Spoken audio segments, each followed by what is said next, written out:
Hello বন্ধুরা, তোমাদের সবাইকে স্বাগত জানাচ্ছি মোটিভেশন একটা ইউটিউব চ্যানেল।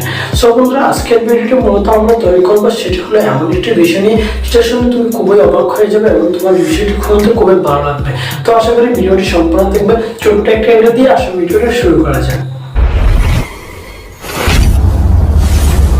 তো তোমাদের আজকে এমন একটি মুভি নিয়ে বলবো যে মুভিটা আসলে তোমাদের সবারই দেখা উচিত। তুমি যদি তোমার লাইফের সাকসেস সম্পর্কে কিছু সঠিক ধারণা এবং তোমার যদি স্টুডেন্ট হয়ে থাকো, তুমি যদি কলেজ লাইফ হয়ে থাকো, তুমি যদি ইউনিভার্সিটি লাইফে পড়ে থাকো, তোমার আসলে এই মুভিটা দেখা উচিত। তো যারা যারা মুভিটা দেখো না তারা অবশ্যই ইউটিউবে চার্জ করে দেখে ফেলতে পারো। 3 ইডিয়টস নামে এই বইটি একটা কথা আছে, তুমি তোমার তুমি যে দক্ষতা সেটা আগে অর্জন করো, আর তোমার যে সাফল্য সেগুলো তোমার পিছনে পিছনে দৌড়াবে। তুমি যে কাজটা করবে, যে কাজটা তোমার কাছে ইন্টারেস্ট, সেই কাজটা তুমি যদি করতে না পারো, তুমি যদি আরেকজনের কথা, তোমার ফ্যামিলি হিসাবে অন্য একটা কাজ করো, সেটা তুমি কখনো মজা পাবে না। হয়তো তুমি অন্য একটা কাজ করলে ইনকাম বেশি করবা, হয়তো তুমি অনেক তাড়াতাড়ি কোটিপতি হয়ে যাবে, কিন্তু তোমার মনের যে শান্তি, তুমি যে মনের প্রশান্তি, মনের যে সফলতা, সেটা তুমি কখনোই লাভ করবে না। কারণ তোমার যেটা করার ইচ্ছা সেটা তুমি করতে পারছো না। তুমি ফ্যামিলি হিসাবে, তোমার মা বাবার হিসাবে তুমি অন্য একটা কাজ বেছে নিচ্ছ, যেটা আসলে কোনোদিনই তোমার দ্বারা করা সম্ভব না।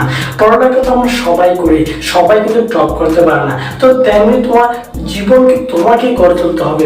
সবাই তো তাদের জীবনে উঠে কিছু একটা করে, কিছু একটা জব, যেমন কিছু একটা বেছে নেয়, বাট কিন্তু সবাই সফল হতে পারে না, সবাই সবকিছু করতে পারে না। তো তুমি কিছু আলাদাভাবে ভাবো, আলাদাভাবে দেখো। তোমরা আশা করি 3 ইডিয়ট মুভিটা দেখে অনেকে বুঝতে পারবে আসলে সত্যি এখানে এমন কিছু মোটিভেটেড লাইন, এমন কিছু শিক্ষা হয়েছে বইটিতে, যা তুমি শুনলে আসলে অনেকটা মোটিভেট হবে এবং সিনেমাটা তোমার অনেকবার দেখে অনেক ভালো লাগবে। এমন ভালো একটা সিনেমা।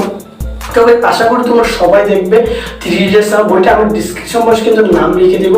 তো এখানে আসলে আমার ওই কথাটা যেটা প্রথমে বললাম, তুমি সামনে এগিয়ে যেতে হলে তোমার যে কোনো লাইফে বলো, সারাদিন তুমি যদি তোমার বইয়ের ভিতরে একটা মেশিনের মতো সারাদিন বইটাকে পড়তে থাকো, তাহলে কিছু বুঝতে পারবে না। তোমাকে বইটার বাইরে আসলে ওই বিষয়টাকে সহজভাবে তুমি কিভাবে ধারণ করবে এবং সহজভাবে কিভাবে ওটাকে তুমি করে নিতে পারবে, সেটা তোমাকে ভাবতে হবে। তুমি যদি একটা মেশিনের মতো, একটা রবটের মতো সারাদিন তুমি বইয়ের যে কাজগুলো আছে সেগুলোই করতে থাকো, বেসিক কিছু না করবো, অন্য কিছু বানানোর চেষ্টা না করো, তাহলে তুমি কখনোই সফল হতে পারবে না।